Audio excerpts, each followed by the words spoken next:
Hispanic Patriot, a weekly podcast broadcast live from a secret and undisclosed location deep behind enemy lines here in Denver, Colorado, as we're referring to it now, Commie, Colorado.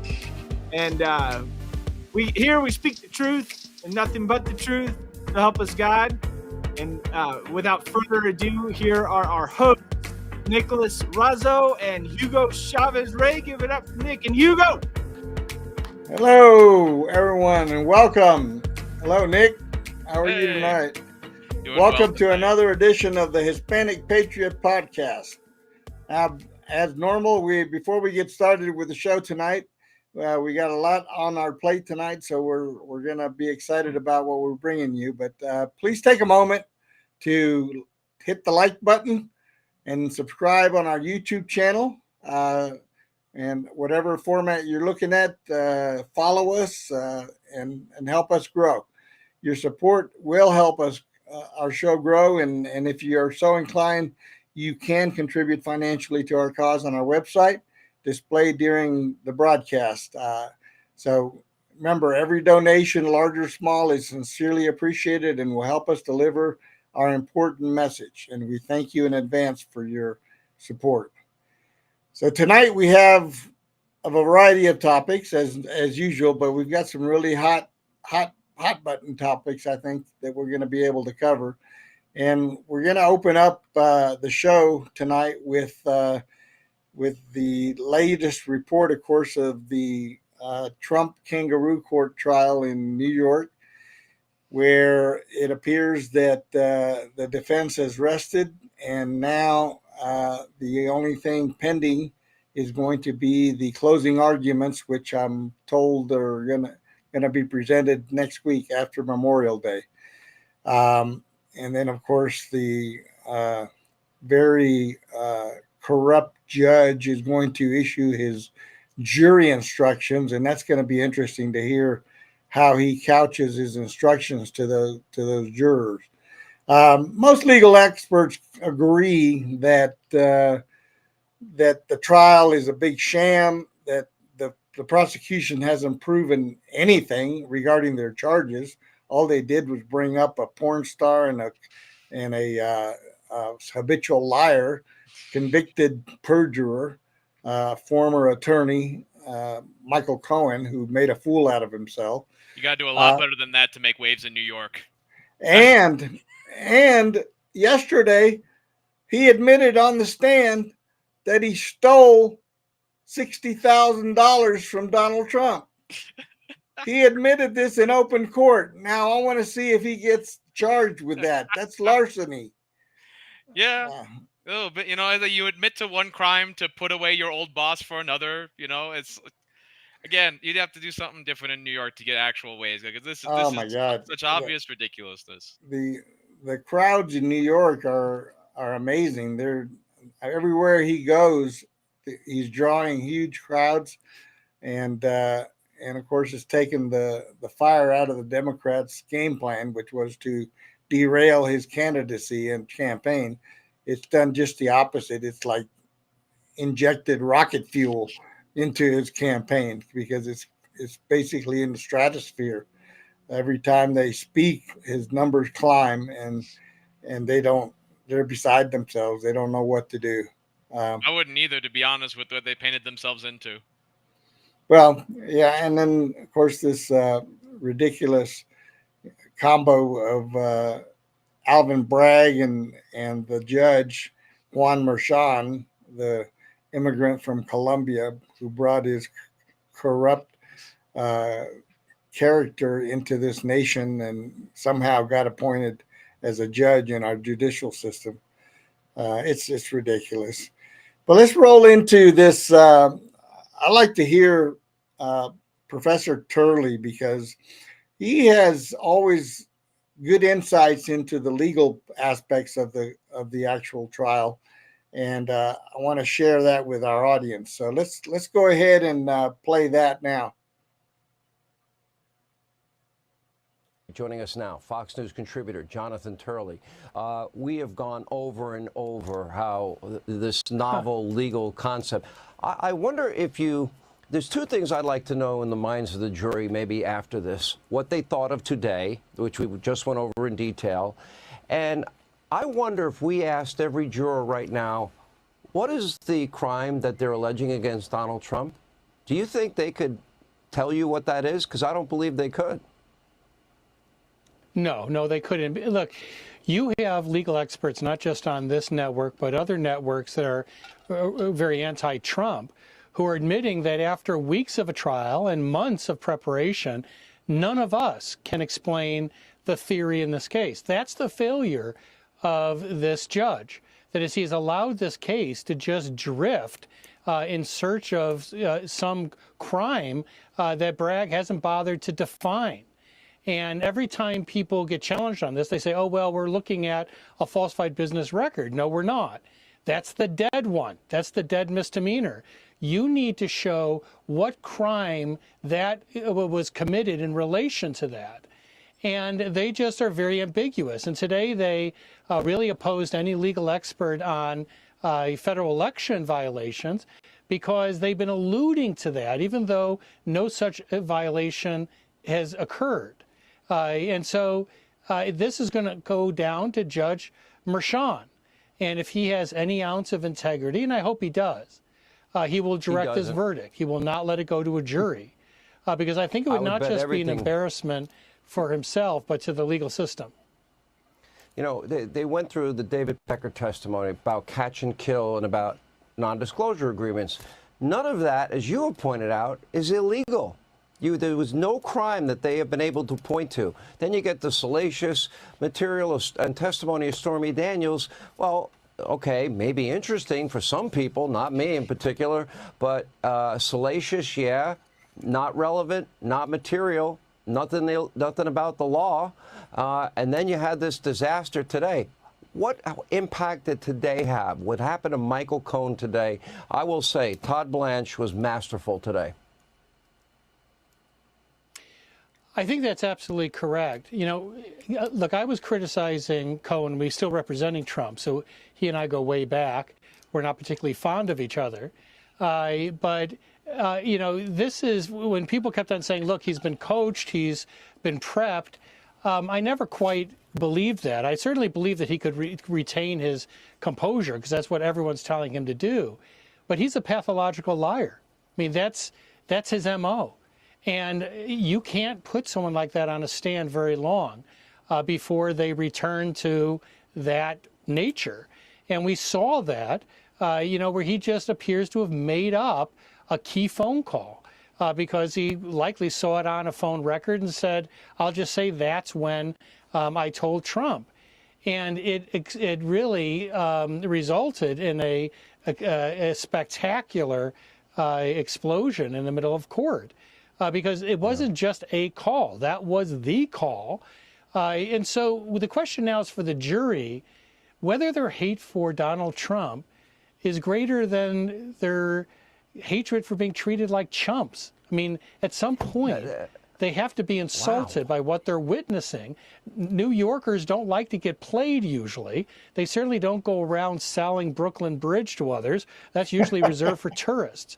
And at some point, this jury is going to have enough and say, you know what, it's worse than we thought. You're insulting our intelligence, not just by putting this guy on the stand, but trying to get us to convict someone where you haven't even bothered to state what the crime is.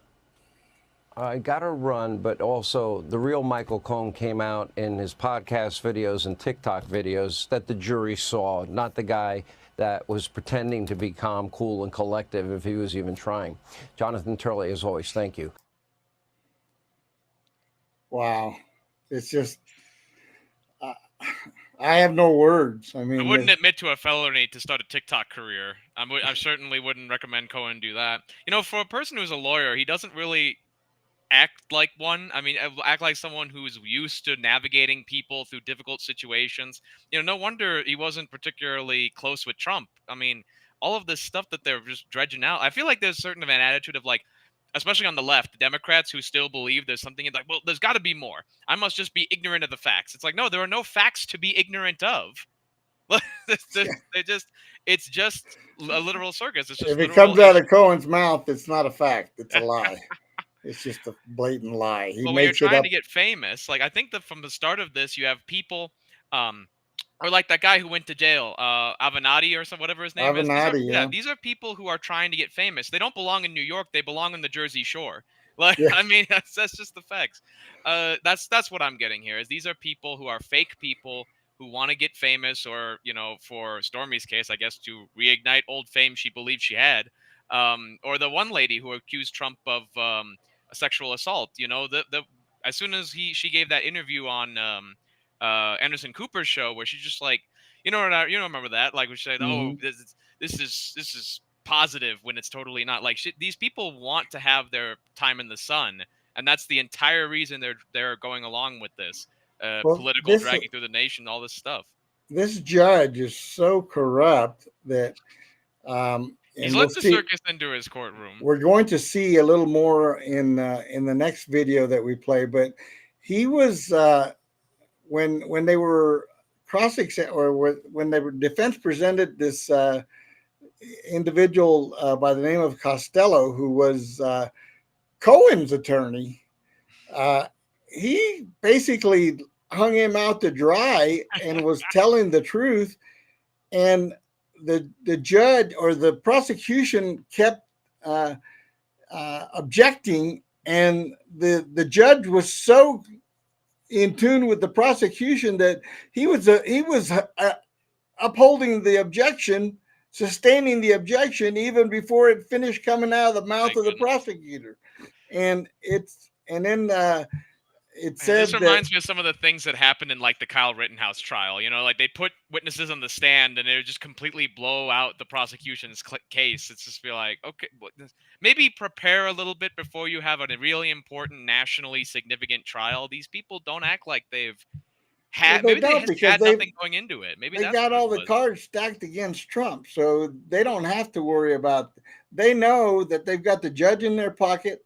They've got the system in their pocket, and they're praying that they have the jury in their pocket. And I agree with that. But you know what? If they're sitting on 20 right now and they say hit and they bust, that's their fault.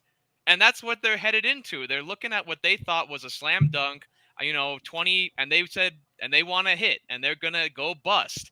This game of blackjack is going to end not very well for them. Well, it's going to be interesting. Let's roll into the Gutfeld video, because it's got some good points in there that I want to bring out. So let's do Mr. Gutfeld.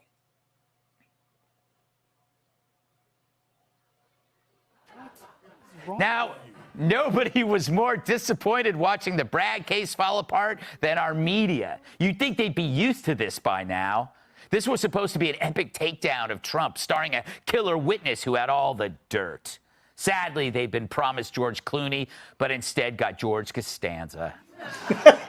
The big moment, Cohen admitted he stole $30,000 from Trump's organization. Oh, $30,000. Cohen explained how he billed the Trump company for $50,000 owed to a vendor, but only paid them $20 and pocketed the rest. This guy is so low, whale on him. But finally, we found an actual crime in this mess, and the media is shocked that Cohen was the one who committed it. I'm still kind of reeling from the revelation that Michael Cohen stole money from the Trump organization. That was just kind of stunning. This has given such ammunition as to possibly fatally undermine the prosecution's case. There's an argument to be made that actually you're just an opportunistic thief. I think has moved Michael Cohen from this figure where he's part Tom Hagen from The Godfather, but really more like Fredo Corleone, to now this guy who's just a thief. Stealing $60,000 through fraud, which would be larceny in New York State, is more serious of a crime than falsifying business records. So the guy who supposedly was deep in cahoots with Trump on a master plan to defraud the electorate was actually stealing from Trump. Come on, if you can't trust a convicted perjurer, who can you trust? The prosecution didn't seem to know it was coming, meaning Cohen lied to them too. You'd think they would have covered this in witness prep. I mean, if you're going to put Jeffrey Dahmer on the stand, you tell him, please don't bring up your favorite recipes. Now we're watching the lemmings work through the 5 stages of grief. Lawrence O'Donnell is in the denial stage. He asked about the $50,000. That's irrelevant to the $130,000. And that's where he very effectively got Michael Cohen to agree that, yes, he stole $30,000. Later, when Cohen was asked about that on redirect by the prosecution, it didn't really sound like stealing $30,000. It sounded a lot like Michael Cohen doing the little that he could within that calculation to rebalance the bonus he thought he deserved, and it still came out as less than the bonus he thought he deserved and the bonus he'd gotten the year before. You know, I've been in the media forever, but I can honestly say that's the stupidest thing ever broadcast, and I watch The View. See, Cohen didn't steal the money. He just rebalanced it. Rebalanced it. That's like something you do on an airplane with Lizzo.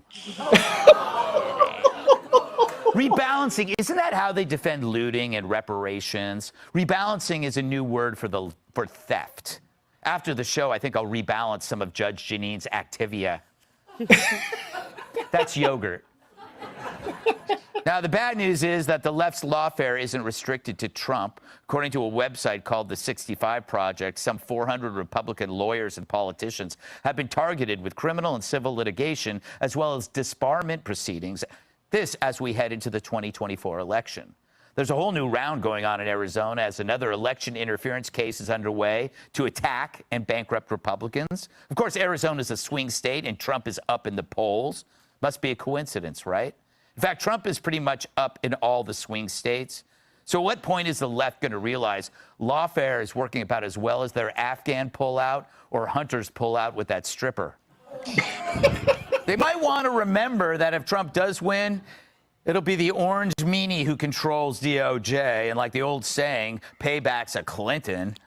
Then there's the Trump trial judge, Juan Merchan, who's been treating Team Trump like P. Diddy treats house guests. When Trump's team's surprise witness, Robert Costello, delivered testimony that destroyed Cohen even more, the judge actually accused him of staring him down. Something I've been accused of many times here in the men's room. I told Lou Dobbs I thought I saw a nickel in his urinal. Anyway, the judge then berated Trump's lawyers and threatened to have Costello's testimony stricken from the record. Oh, my goodness. This is the judge that allowed testimony about Trump's choice in underwear and let Stormy spread lies like they were her ankles. Enough already. Merchant, do your job and strike this entire affair. And let America go back to being the country where Banana Republic only refers to the place where I shop in the boys' department. Let's welcome tonight's guest. He looks like the tennis pro hiding. Well, I mean, I couldn't have put it better myself, but this is the circus that the jury is being subjected to.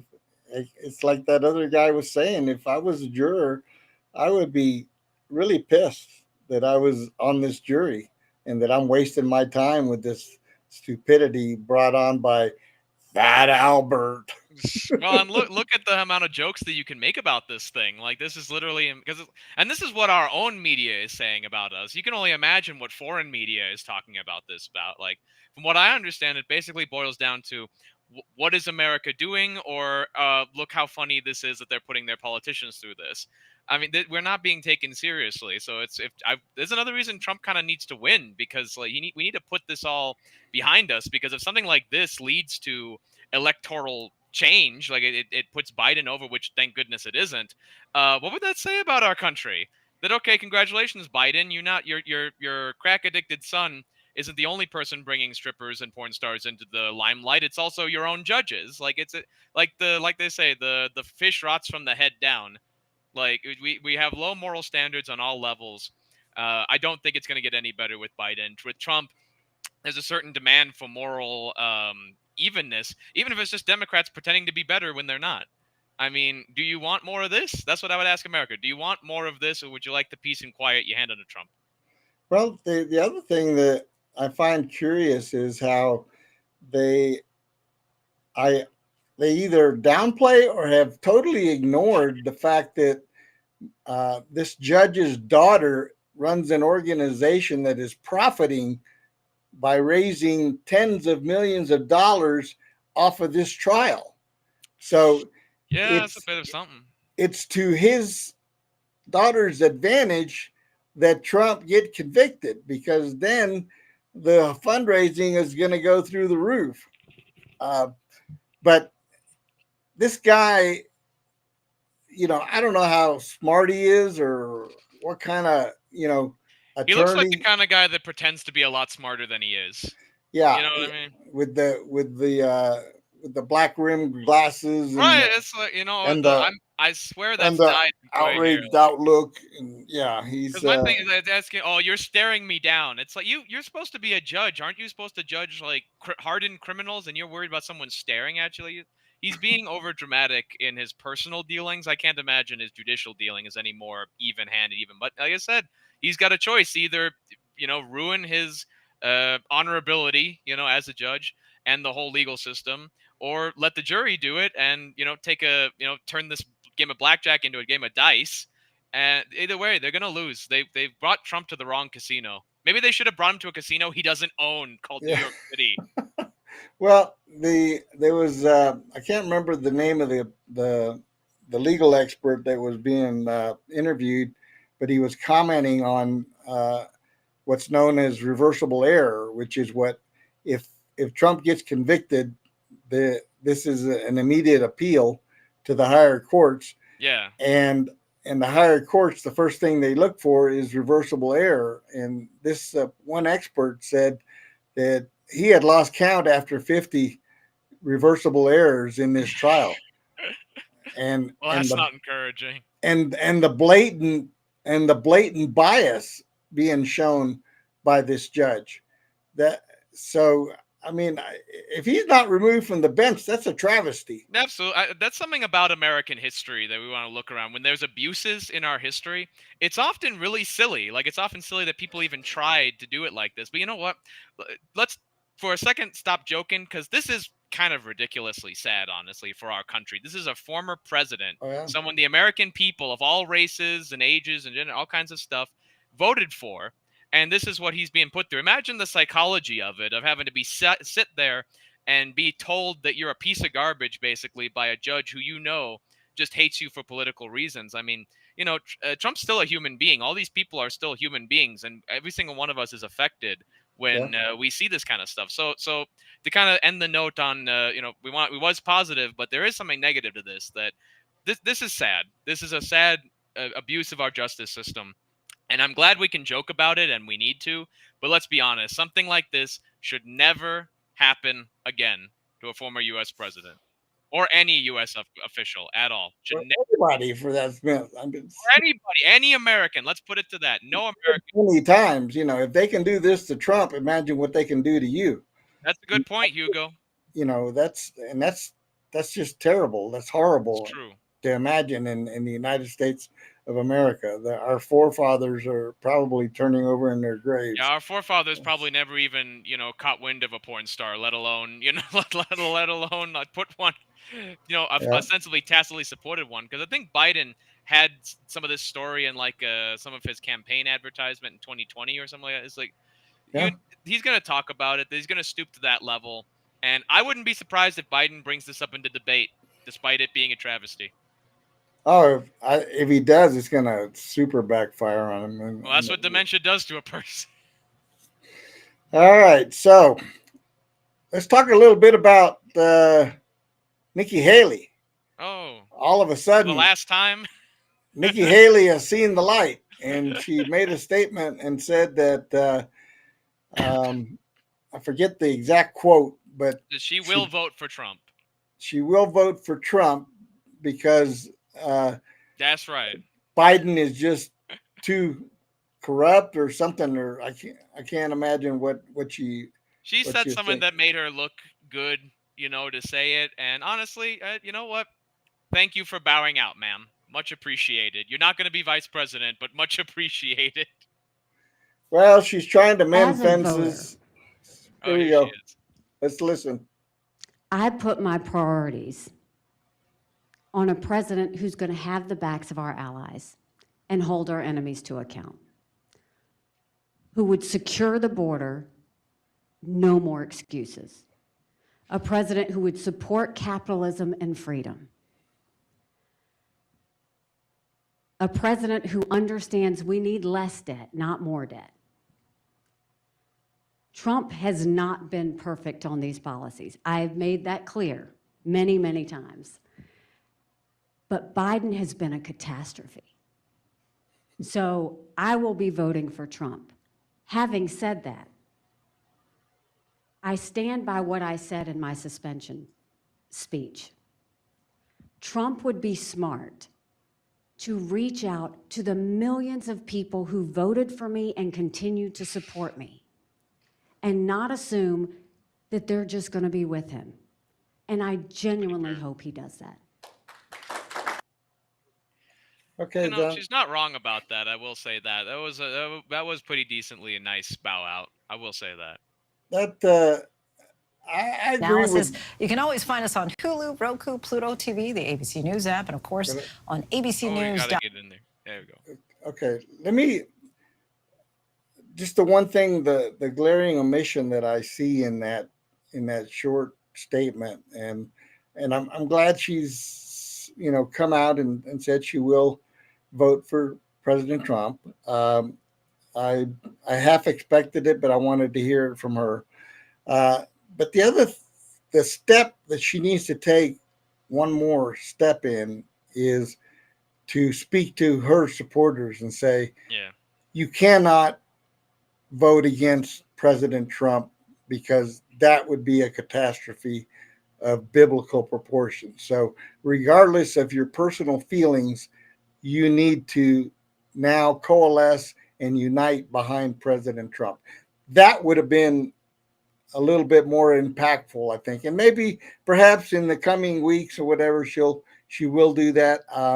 Someone said that, President Trump might extend the olive branch and give her a speaking position at the convention. I don't know what kind of reception she'll get if she does show up at the convention. I hope it's civil, because if President Trump invites her, then I'll certainly bite my tongue and not berate her or anything like that. But I want her to take that next step and call out her supporters and say, you must support President Trump. We must unite behind President Trump for the sake of our nation. That's what I want to hear. Well, and she might do that at the convention. I don't remember if there's a process for her to give her electors to Trump, or to maybe she should go further, make an official endorsement. But I think you're right, Hugo. You very much picked that up very well. Is that she put the impetus on Trump to come to her voters, like they're still her voters. So what that tells me is that she's looking beyond Trump.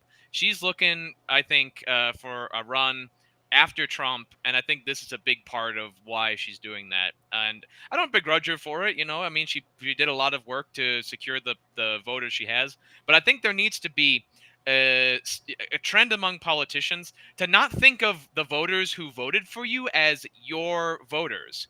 They're not your voters. They're American voters. So I'm not exactly sure that I agree with the way that she's framing it, but I understand why she's doing it, and politically, I guess it makes sense. But, hey, I will say this. Republicans are very good at accepting one of their own back into the fold when they've decided, okay, I can change. I can listen to the people. We did that with DeSantis. We're doing that with other Republicans who are coming off of the primary, I think, a lot better than in 2016. So I think that, by the time of the convention, especially, I think you're going to see a really unified party. I think you're starting to see that a little more locally, and we might get into that later. But I really think that the Republicans are very good right now. Their strategy will fit together with those people who are coming back and saying, you know what, I can't vote for Biden. I'm still going to support Trump. It shows that we still have a very rigorous, very diverse party that is working together. And I think that's what Nikki Haley is trying to bring forward. So I hope that it trickles down to other formerly establishment conservatives. I hope it really does. It's the only thing we can hope for. Yep, I agree, and we'll see how things shape up in the coming weeks. We're about 7 weeks out from the convention, somewhere along those lines. So it's going to be an interesting development. So then, segueing in from that is President Trump made his statement and made a conciliatory statement. Basically, said on Saturday that former Republican presidential candidate Nikki Haley was not being considered to be his running mate, and this was to dismiss a report by a news site called Axios. Nikki Haley is not under consideration for the VP slot, but I wish her well, Trump wrote on his social media platform, Truth Social.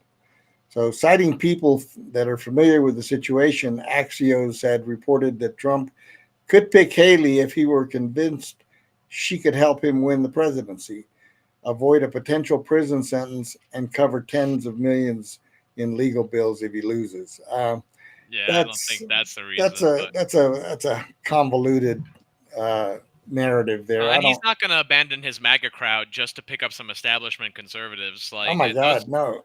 It's not going to happen, especially from South Carolina. He doesn't need help there. Yeah, like, it would just MAGA is not pro Nikki. No. I can say that with full confidence. I mean, she's only been cool with voting for Trump for like a day and a half, so we got to wait for this hot iron to cool down a little bit. Yeah. Well, I think, like you were saying earlier, I think she's looking ahead and not wanting to burn all her bridges if she's going to be a candidate in 2028. And so from a political perspective, I can understand that that's a smart move. I'm not sure I believe what she's saying. Plus, her policies are not what would draw MAGA voters in a 2028 primary. So, and who knows? I believe probably, if I had to guess, DeSantis will be one of the candidates in 28. And then for sure. Who knows who else is on the horizon for the Republican Party. It's been said many times, the Republican Party has a deep bench, whereas the Democrats has a bunch of just ne'er-do-wells that are, full of hate and nothing else. And they're getting very old. Like, a lot of the young Democrats, they're cardboard cutouts of what they're supposed to be replacing. Like, Hakeem Jeffries doesn't have anywhere near the presence of even like, I know he's in the Senate, but someone like Mitch McConnell even has more presence as a politician than someone like Hakeem Jeffries. I know there's, and that's like you said, there's no strength in depth, as we would say in the sports world, in the Democrats. Like, as soon as their current crop, retire or stop being politicians, whatever they do, there's no one to replace them. Republicans right now, because we've been in the opposition party, we've always thought about the future. So Republicans, since I would say even 2010, during the turning point days that I remember quite well, it was about, let's get the youth aboard because we don't have a future without them. The Democrats, just like with minorities, have taken the youth for granted. So, and Nikki Haley, real quick, doesn't have a lot of pull in any of those demographics. She certainly, I remember, doesn't have a lot of pull with Hispanics. So not having Hispanics, young voters, and black voters. Democrats and black voters, even from being South Carolina. So I don't know what coalition she's looking to gain in 4 years, but I guess we'll see. I hope that 2028 isn't just the losers of 2024. I will. Yeah, that's true. So in that comment, basically, here's what was written by the reporters is, while she has acknowledged that Trump, who repeatedly belittled her candidacy, would be the Republican nominee, Haley has not endorsed him. So saying you're going to vote for somebody is not an endorsement? Help me with that. I mean... Well, I think she means like you said, mobilizing her voters to actually go for Trump. So I think there might be a distinction between saying you're going to vote for someone and endorsing them fully. Because she even said, hey, he's not perfect. So she's kind of openly saying, yeah, Trump, vote for him because there's no better choice. Which at this point might just be a statement of fact. I mean, looking at geopolitics, economy, social, everything, So I think that at this point, Haley's just stating facts in her own mind. In my humble endorsement, might as well be. In my humble opinion, what I always say is Trump 2024, the only choice. So hey, who could argue with that? That's my It's my 2 cents worth for what it's worth. Very nice. All right.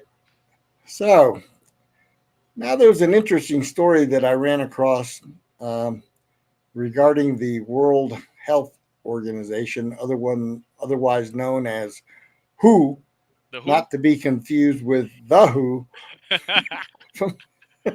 A much better organization. a much better group that puts out some pretty decent music. But this World Health Organization is a cabal. I mean, this is members of the nation of the WHO will convene in Geneva, Switzerland, from May 27th to June 1st to discuss. I want to change that word "discuss" to plot and approve amendments to the international health regulations and the WHO pandemic agreement. Both are actually treaties. So it goes on to say it's imperative that we shed light on their supposed mission critical for humanity. The proposed WHO treaty and IHR amendments gravely threaten our rights and freedoms as they stand to, one, change IHR recommendations from advice to legally binding orders that all member nations must obey. Now, I know that they've gone after some countries and they've gained traction in those countries, but let me just be one of the first to say on the air directly to the people of WHO, don't bring that stuff here, because if you do, you will not be met kindly. The second thing they did is they create requirements, or they want to create requirements for vaccine passports that could be used to restrict access and travel as WHO sees fit. So what is this sounding like? It sounds like one of those James Bond movies where the evil world globalist dominators want to take over everything and control. And the title is called "Who Do You Think You Are?" Yeah. Who are you? My goodness. I mean, and this is what you get when you put a former Marxist revolutionary in charge of an organization like this. I mean, the guy, I won't attempt to pronounce his name, but Tedros, we're going to just go with Tedros. So Tedros was basically a revolutionary against revolutionaries. He was revolutionary against what's called the Dirge in Ethiopia. So communists fighting communists, that's never a good thing. You know, they're always very brutal to their own kind. Anyone who's listening, look up what the Dirge was in Ethiopia. There's a reason that country's messed up today. They did a lot of terrible things, including beating to death, potentially in prison, the Emperor Haile Selassie, who is very highly regarded in Rastafarian culture, for example, but also Black culture in general. These were not good people. And now this guy is the one who runs this organization. He has known affiliations with the Clinton Foundation. These are just facts. This is how these people think problems are solved. This is how these people think problems are solved. Just remember that when you hear what these people do. Well, let's look at a couple more of their bullet points. They want to require surveillance of citizens' online footprint and censorship of information deemed misinformation. They want to allow imposition of extreme lockdown measures, including quarantines, required medical examinations, and required vaccinations. And they want to allow the WHO to declare an emergency at will. And lastly, they want to require member nations to use certain health products like vaccines, drugs, etc., while prohibiting others during emergencies. So I just can't stand that. I mean, the international organizations were supposed to protect the sovereignty of nations. They're not supposed to go in to individual countries and tell them how to do. You know, this I would even argue that the WHO at this point is not even a Western institution. It's an institution that looks a lot more like Russia or China. It's about authoritarian control as a way to solve problems. This is not how we do things in the West. And we didn't do it in Denmark and Sweden, for example, who had very good COVID numbers. There were a lot of different responses to COVID. based on the country you were. I mean, you can't implement the same restrictions in Nordic countries as you would with African countries or South American countries. How is Mexico and Argentina supposed to have the same disease policy? These are two entirely different geographic areas. How is Brazil or China? Everyone is different and requires different solutions to different problems. That's why we have individual countries. So when institutions like this go after national sovereignty, the whole world's nations have to stand up and say, no, you failed last time. We're not doing this again. Even if it was decent, this is wrong policy. This is authoritarian policy. It's not of the West. Yeah. So here's an interesting part of this story too. In addition to the obvious threat to national autonomy and individual freedoms, the WHO's Director General failed to provide member states with the final text of the two treaties in advance as required. They don't even know what they're agreeing to. Exactly. So instead, the documents are being negotiated right up until the meeting. While it is bad enough that the WHO ignores its own rules, it also means that countries will not have time to study the treaties before they are expected to vote on them. We have to pass the bill to find out what is in it. They must have been talking to Nancy Pelosi. And then this next line really throws me back a little bit. It says, a recent letter to President Biden signed by 49 U.S. senators. Where's the other 51? Yeah, they're all Democrats. The WHO's failure during the COVID-19 pandemic was as total as it was predictable and did lasting harm to our country.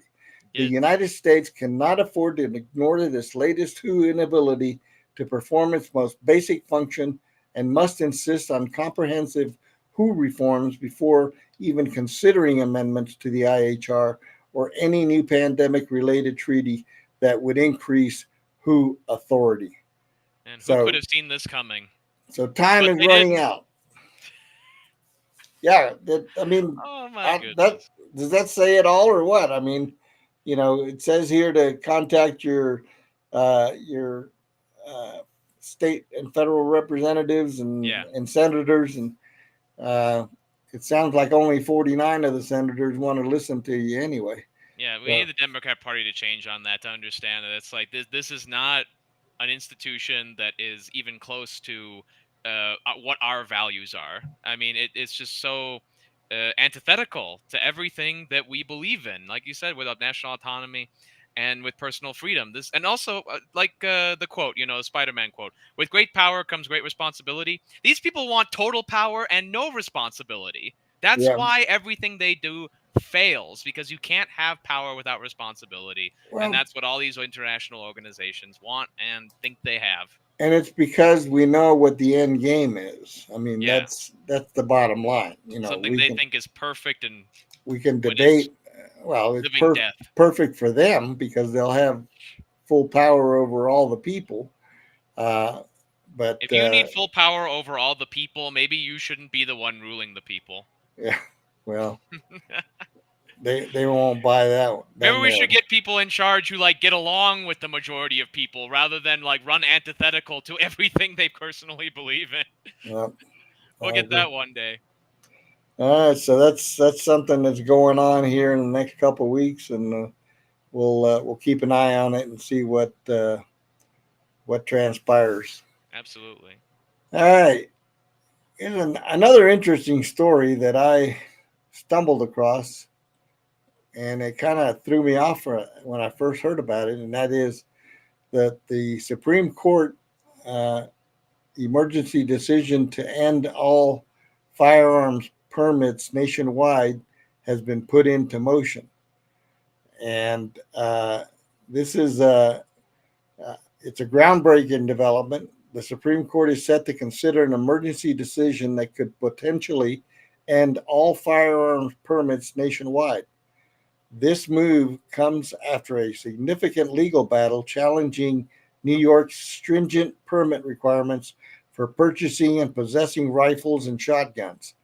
The case has been advanced to the full Supreme Court for review, marking a pivotal moment for Second Amendment rights in the United States. So the case in question, in case you're not up to snuff on it, it revolves around New York's discretionary permit system for firearms. which basically requires individuals to obtain a permit from the police department to purchase and possess rifles and shotguns. The police have the authority to determine who qualifies based on a good moral character standard, which has been heavily criticized as arbitrary and restrictive. So we might be seeing some groundbreaking decisions coming out of this court here in the next 60 days. Yeah, not the first positive gun story we've done in recent weeks. I mean, gun rights are really, really on the rise in America right now in a number of districts court. Not to create a pun, but people are up in arms. That was beautiful. And it's true, as the world gets more dangerous, and as we constantly have a police force that is underfunded and understaffed in much of the country, people recognize the need to protect themselves and their families. So, this is back to when we didn't have really beefed up police forces. We used to have times in this country. Being from Chicago, we know a lot of history where, it was bombings and shootings and all kinds of things. And people did arm up. One of the landmark cases for gun rights in this country came out of Chicago, actually. I forget the name offhand.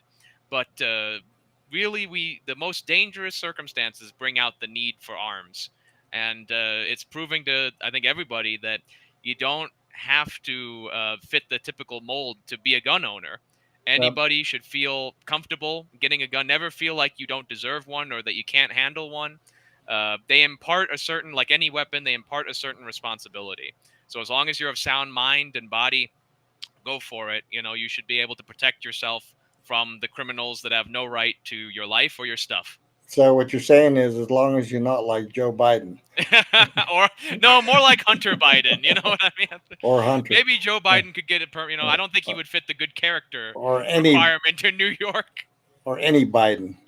Yeah. So here's another interesting fact of this scenario of what's going on.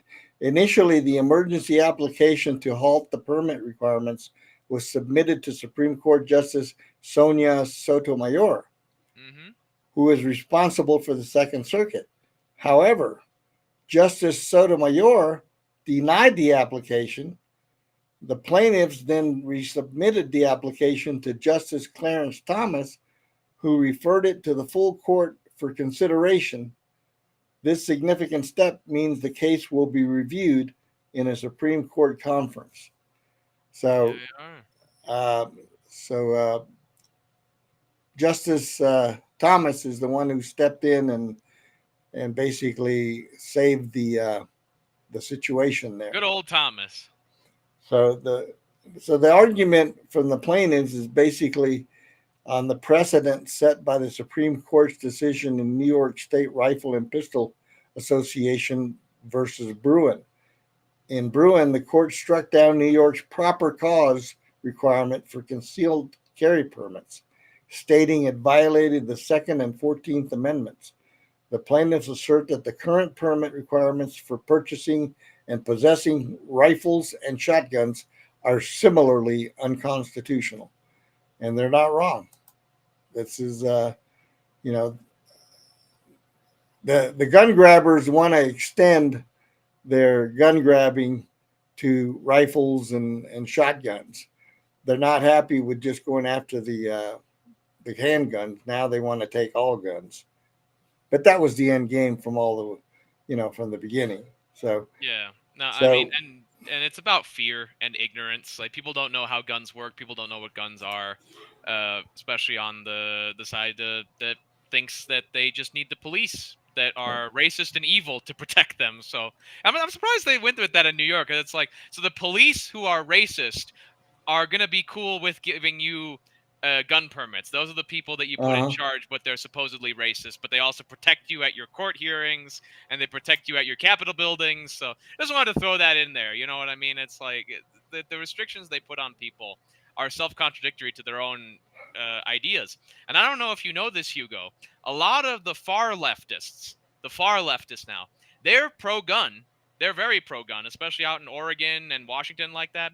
Now they have, a little bit different motivations for it, but ultimately, because they think, okay, we can't trust the racist police, we can only trust ours, those kind of anarcho-communist type people.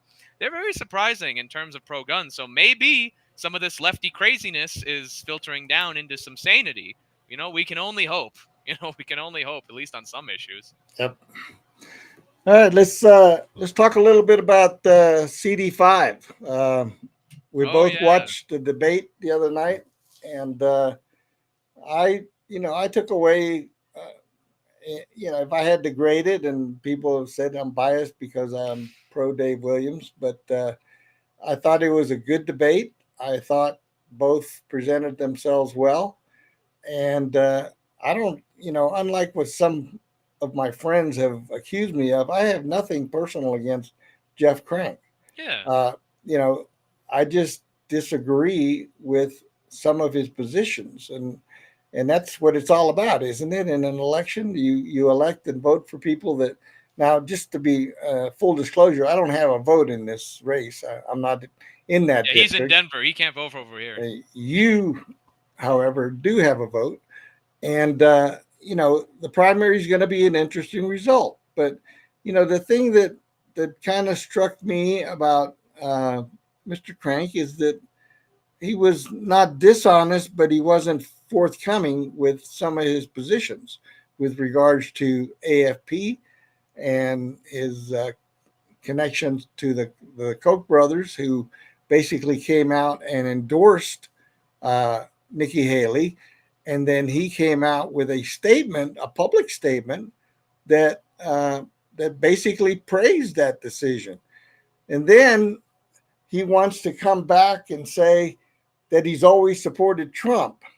So how do you reconcile those? I think his argument, from what I heard directly from Jeff, is that Trump lukewarm candidates that have now come back to the Trump train are an unnecessary distraction and fixation in the Republican Party. I think that was his main argument. Whether you want to believe that is up to you. I'm not sure if I do believe that, because of course consistency and purity is very important. I think that was, though, the main difference between the two candidates is Jeff is a sort of typical locally based conservative, and Dave Williams is part of the MAGA crew. So Williams made the argument that he can more easily step in to that already existing MAGA coalition and support the president, who we hope wins in 2024.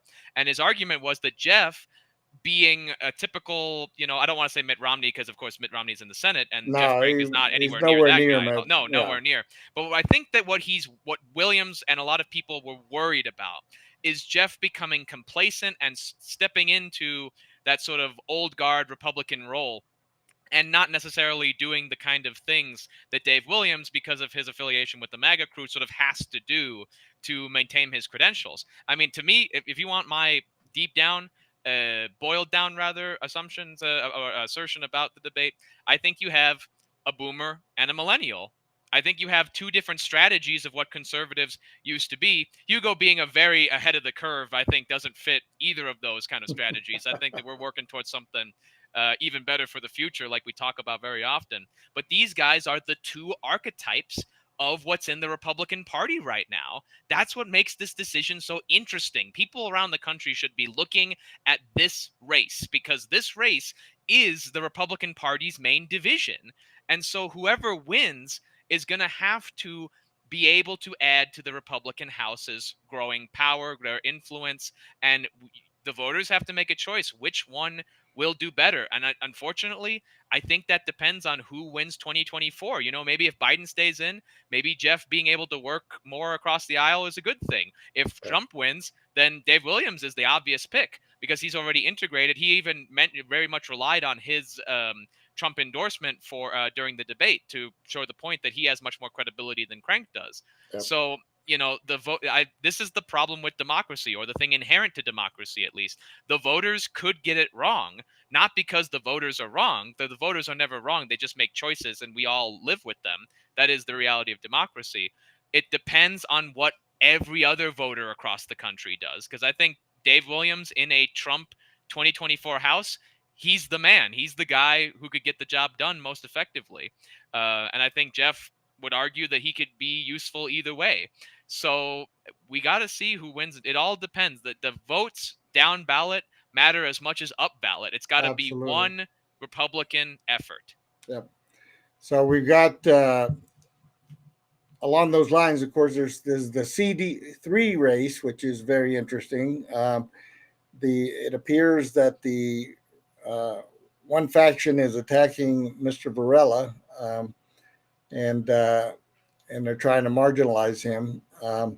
So it's going to be an interesting result in CD3 as well, because and everybody should look at our interview with Mr. Varela that we did. Yeah, and in CD3 you've got that Jeff Hurd, who basically, I don't know where he's getting all his money, but I have a feeling that he's a Democrat in drag. But I don't have any proof of that. I'm just thinking out Don't mean loud. to cast no aspersions. Yeah, I'm just thinking out loud here on that. But we're going to be keeping a close eye. We've got it's today. We've got about 30 days to the it's coming up till the primary. Primary election. Greg Lopez running for the special. We got the candidates in CD5, CD3, and then next week we have as our guest Gabe Evans, who is the candidate in CD8. Now, Gabe is a former police officer and veteran and Hispanic, and he will be joining us next week on the show. So we look forward to that. CD8 is going to be another interesting race. I think it's a winnable race for Republicans. Absolutely. If we put the right candidate in the mix, and Gabe is definitely a good candidate. So we'll see how that race shakes out. But we'll get to talk to Gabe Evans next Wednesday on the show. So tune in for that if you're in CD8 or interested in what's going on in that race. And make sure you tune in for that. And then before we close out, I want to, of course, remind everyone this coming weekend is Memorial Day. Not to be confused with Veterans Day. Yes.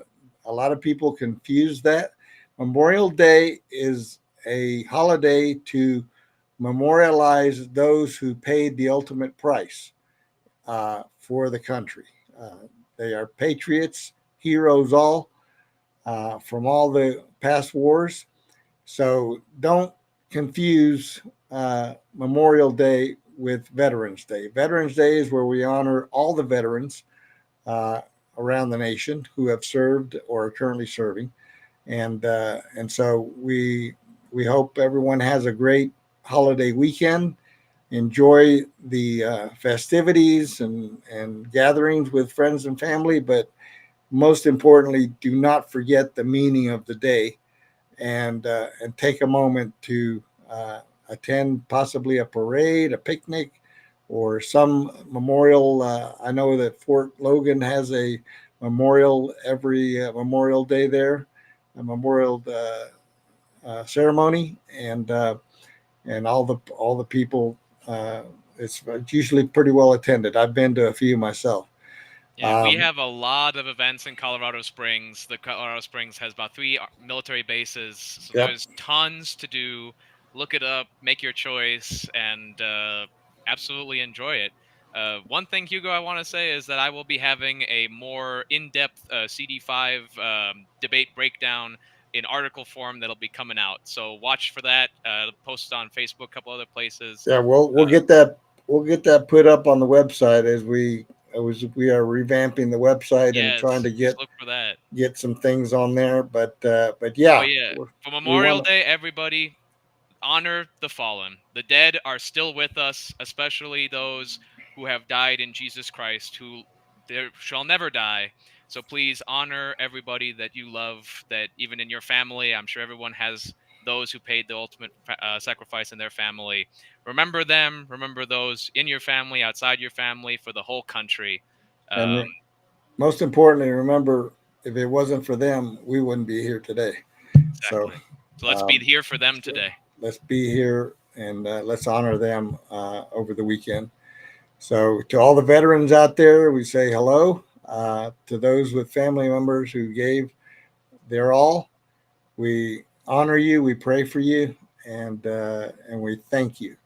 So give us a shout out on our Facebook pages, on our X, on the website, YouTube. Help us spread the message and get the show out there for everyone to participate. To enjoy, please. And to enjoy, absolutely.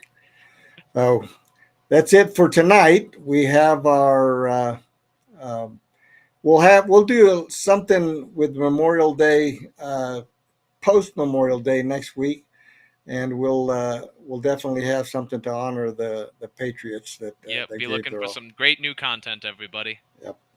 So thank you, everyone. Good night, and God bless America. God bless all of you out there, and we hope you enjoyed the show tonight. Absolutely. God bless everyone. Thank you so much for tuning in.